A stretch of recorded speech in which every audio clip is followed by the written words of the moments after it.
vamos aqui a nossa imagem, trata-se de um exame de tomografia computadorizada. Temos de alterado, bem, temos várias alterações, mas a mais evidente, nível líquido. Observe líquido aqui na porção superior e quando você coleta o sangue no tubinho lá do laboratório e deixa ele decantar, deixa ele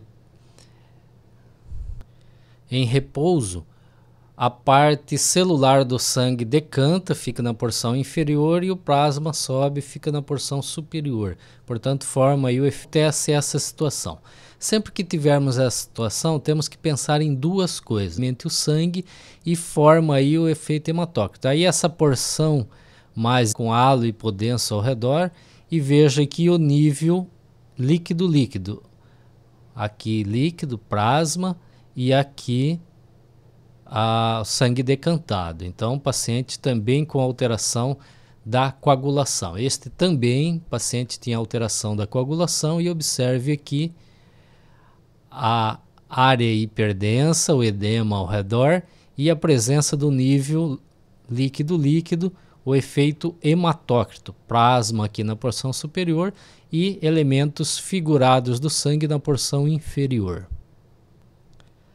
Aqui temos mais alguns casos, veja aqui, veja o efeito hematócrito.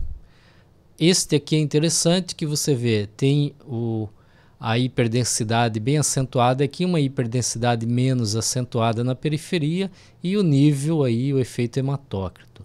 Neste caso não havia defeito de coagulação, o que havia era sangramento em atividade. Neste caso também sangramento em atividade.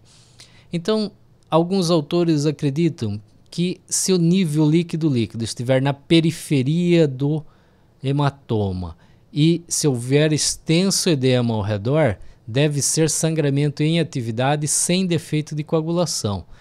Entretanto, na vida prática, no dia a dia, não é sempre possível fazer essa distinção.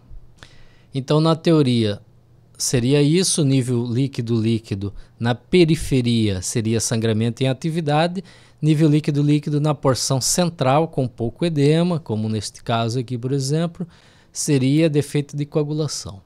O que vemos na prática do dia a dia é que não é muito confiável esse critério. Então, sempre que você tiver aí hematoma intracerebral com nível líquido, com efeito hematócrito, temos que pensar nessas duas coisas. Primeiro, deficiência de coagulação, e aí você vai ter que recorrer ao laboratório para ver o coagulograma desse paciente, porque às vezes esse sangramento não para porque o paciente está anticoagulado, e aí você tem que tomar medidas emergenciais.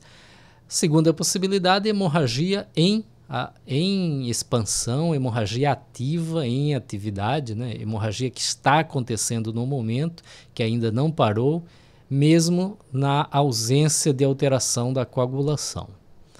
Ok? Então, neste vídeo era isso. Obrigado e até o próximo.